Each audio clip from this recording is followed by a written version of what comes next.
اور جہاں پر انسان اپنی روح کو بلند مرتبہ کر لے وہاں پر وہ جسم کی قید سے آزاد ہو جاتا ہے.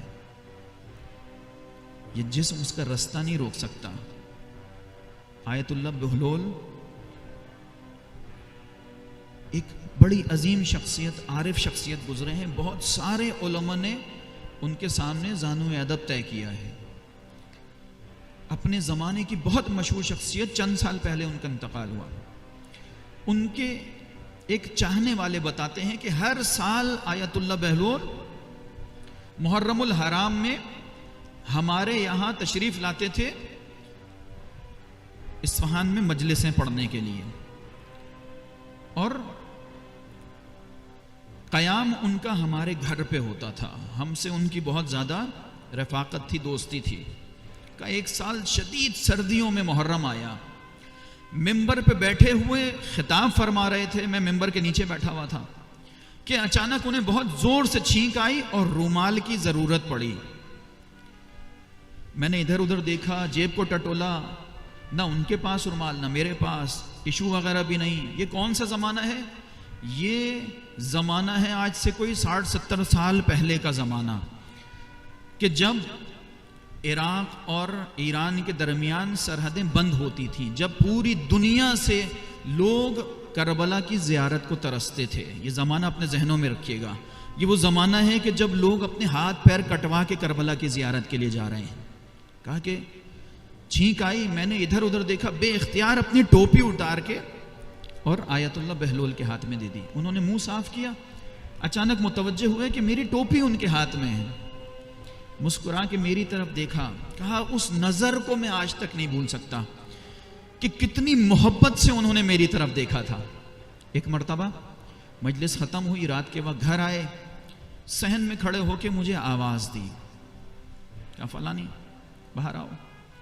میں آیا، کہا کہ یہ بتاؤ تمہیں کوئی آرزو ہے تمہارے دل میں، کوئی حسرت ہے تمہارے دل میں؟ ہر انسان کے دل میں حسرت ہوتی ہے، اور جو مولا کا شیعہ ہو اس کے دل میں تو بس یہی حسرت ہوتی ہے کہ بس جس طرح ممکن ہو اپنے مولا کا دیدار کر لے.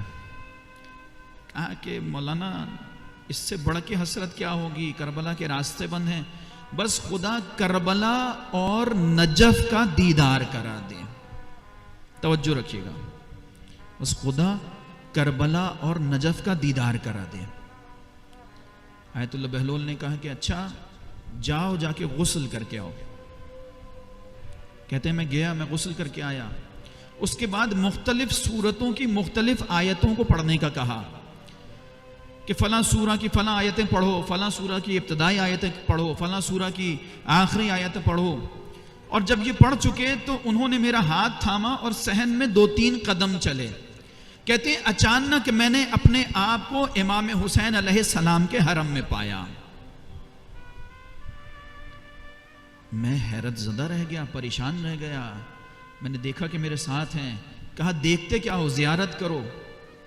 کہتے ہیں ہر طرف سناٹا، امام کی زری میں کوئی بھی نہیں.